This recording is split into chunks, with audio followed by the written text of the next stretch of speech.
Hey guys, this is Anthony Morganti from OnlinePhotographyTraining.com. Welcome to my video series, Learn Lightroom CC, also known as Lightroom in the Cloud.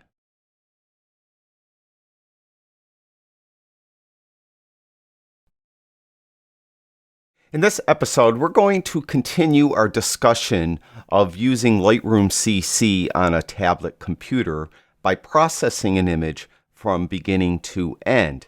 In our next episode, I'll introduce how to use Lightroom CC on a smartphone.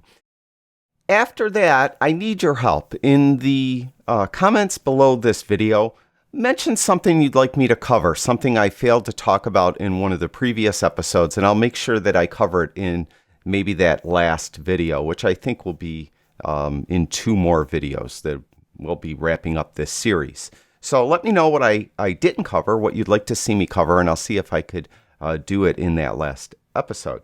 Now, I mentioned we're going to be processing an image on a tablet. This is, again, my 12.9-inch iPad Pro. We're going to edit this image. This is a RAW file. You can see in the top left-hand corner up over in here, it's from a Nikon D850, and there's the exposure information. And you can remember from our last episode, if you just tap on that lettering, you'll get more info. So you could cycle through all the different info. And if you use 2 fingers and single tap with 2 fingers on the image, you'll get the histogram. And do that again, and then it will clear that completely. And let's keep that cleared for now. Now, those of you that watch my videos know my kind of processing philosophy, and I'm going to just stay true to that. Now, for this image, the first thing that strikes me is it's slightly crooked, which really drives me nuts. So I'm going to straighten it first. I'm going to go to the crop tool, which is right here over on the right. And there is an auto straighten feature. You could see right under here where it says straighten, you'll see there's a little level. If you just click on that, now watch, if you look down here at the bottom, you could just kind of do that, right? Well, we don't want to do that. I just kind of wanted to show you, and we'll just undo that. Okay, so we're at 0 degrees is what I'm trying to show you down there. Now, if I just click on the level, it's minus 0.44 degrees. So it straightened the image, and it looks like it did a good job. Now, again, if you think that's not quite right, you always could just go like I just did, go under the image and kind of drag it around to straighten it the way your eyes see it. Whichever works for you. You also could, again, crop the image by grabbing any of the handles. Also, you could rotate the image left, right. You could do a horizontal flip of the image by that and a vertical flip of the image there. But as I mentioned, I just wanted to straighten it, so I'm done. So at the very bottom down here, you'll see done. I'll click on that. So we straighten the image. So I'm going to just go about processing it like I normally would process an image. I'm going to start out with light, and I'm going to bring highlights down. And you can see there, bringing the highlights down. We'll open up the shadows a little bit. And typically then what I do is I go to the tone curve to add contrast. So I'm going to open the tone curve. I'm going to put a point right in the middle, and I'm going to go down here where shadows are and pull that down, and up here where highlights are and push that up.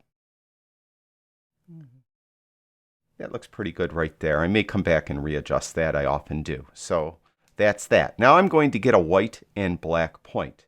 And I demonstrated how to do this in our last episode. I'm going to go to the white slider first. And I'm going to put my finger on that slider, and I'm going to start to move it. And as I start to move it, I'm going to put my other finger, or finger from my left hand, on the image itself. And you can see then our image turns black, and we get that ability to now set a white point. And I'm going to have a little bit of clipping. You can see it looks like the red is clipping a little bit, the red channel. That's okay. We'll just clip it about like that. Now I'll do the same thing for black. I'm going to put my right index finger on the black slider and start to move it. Maybe. There we go. And then I'm going to put my left index finger on the image and get a nice black point. Something like that. And that looks pretty good. So I think I'm done with the light section, and I'm going to run with what I did with the tone curve. I think that looks good. We'll go to the color section, and I'm going to just bring vibrance up a little bit. Not a lot. maybe +6, just a touch. Then I think just looking at the image before I go any further, actually what I should have did and what I often do first is I go to optics and I remove chromatic aberration and I enable lens corrections. So I should have did that right off the bat. But before I go further, I think the sky, I want to do something with the sky. So I'm going to add a graduated filter. Now to do that, you want to go right there where this is, that little kind of dotted circle. So click there. And you'll see now over on the left-hand side, we have this plus sign. So I'm going to click on that plus sign, and you can see that we have the brush, the radial filter, and the gradient. So we're going to click on the gradient. And then what I'm going to do is just add the gradient to the sky. And to do that, all you need to do is just go where you want to add it. Put your finger down. You can see it applied it right away. Now I can position it where I want it. And you can see that it has a... it's showing the gradient with the red overlay going across the sky. So we could see that the overlay is showing us what the gradient is going to affect. And I want it to affect the sky. I'm just going to bring those bars in a little bit. Bring the whole thing up a little bit. I think that looks pretty good. So right there. Now, that red will stay there until we start to adjust something with the gradient. And you could adjust light, color, effects, detail, optics, right? Well, light basically with the gradient. So we'll go here, light and color. So I want to add contrast to the sky. Now, as soon as I start to move it, you'll see that the overlay is gone. So that is just affecting the sky, as you could see. And I think probably the whites and the blacks, the highlights, shadows, all that's okay. So I'm done with that. I'm going to go to the color, though. And I want to warm up the sky a little bit. It just looks a little bit too cool. So I'm going to go to the temp slider and move that to the right. And tint, I'll move that to the left a little bit. Maybe I'll bring saturation up. And again, this is just affecting the sky because that's where I put the gradient. See, I go all the way down. It's just affecting the sky. So I'm going to push that up a little bit, make that look a little better. All right, so I think I'm done with the gradient. So I'm going to go back to the edit panel, right? So we go up to the top. And again, you could add detail. I should add, while we're in the gradient over here, we could add anything, light, color, effects, detail, optics. I kind of misspoke a little bit when I said mainly we're doing. I meant mainly what I want to do for this image is light and color.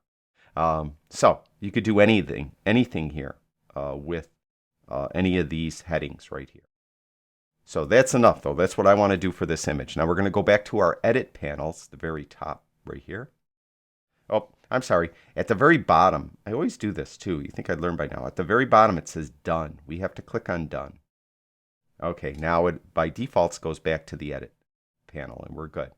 And I think actually I should have, at the beginning, I kind of was in my haste to show you how I process an image on the iPad, is I forgot to talk about auto edit. You could just hit auto right here to give you an auto kind of light and color points. Also, you could change the profile. I'm just going to run with the Adobe color profile, but you have all your profiles that you could edit. Now, with that said, I think that normally what I like to do is before I put on a vignette, I want to go to the detail panel and I want to add some sharpening. Now, you could just, you usually like to zoom in when you sharpen and add, any noise reduction. You could just double tap on the image and you'll zoom in to 1:1. Or you could just pinch and zoom. And this was shot at ISO 64, so there really isn't any noise. I'm just going to bring sharpening up a touch. Like that. And you can see as soon as you move sharpening, you kind of get a full screen view there. Kind of see what you're doing a little better. I think that looks pretty good. And when you're just pinch it back in to zoom out, I think that's good. I'm not going to really do any noise reduction. I did mention in our last video that little trick to get masking that you could do on a desktop where you hold the Alt or Option key and you do that same trick to get a white or black point by holding the Alt or Option key. It doesn't work. Masking doesn't work on the iPad. So if I start to move the masking slider and put my left finger then down on the image, it will not do anything. So that, hopefully they'll change that soon. Now we already did optics. I want to jump up to effects, and we'll add a little bit of clarity. Too much. I think that looks pretty good. And we're going to add a dark vignette, so I'm going to move this to the left. And just a light one. I think the midpoint feather and roundness are fine. The highlights aren't being adversely affected by the gradient, so I don't, or by the vignette, so I don't have to worry about that. And I think I'm done. Now, to see a before and after, just place your finger anywhere on the image and just hold it there. There's before, there's after, and you could do it again anywhere on the image.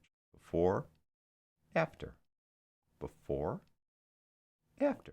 So that's how I go about processing an image with an iPad Pro 12.9 inch. I'm sure it's going to be very similar for any tablet computer. Hopefully you could come up and have your tablet and Lightroom on your tablet allow you to process an image the way you like to process an image, so it fits in your workflow properly, because some things are slightly different, as we saw. So hopefully it will work for you. Again, in our next episode, I'll be demonstrating how to use a smartphone. And then after that, I want to clean up any loose ends. So maybe that'll be 1 or 2 more videos just in the description or in the comments below this video. Let me know what you'd like me to talk about, and I will. Thank you everyone for watching my video series, Learn Lightroom CC. If you could do me a favor and like and share the video and subscribe to my YouTube channel, I'd really appreciate that as well. Also, in the description below this video will be a link to my website. Come visit my website, onlinephotographytraining.com. There you'll find all kinds of free photography how-to articles and videos. I'll talk to you guys soon.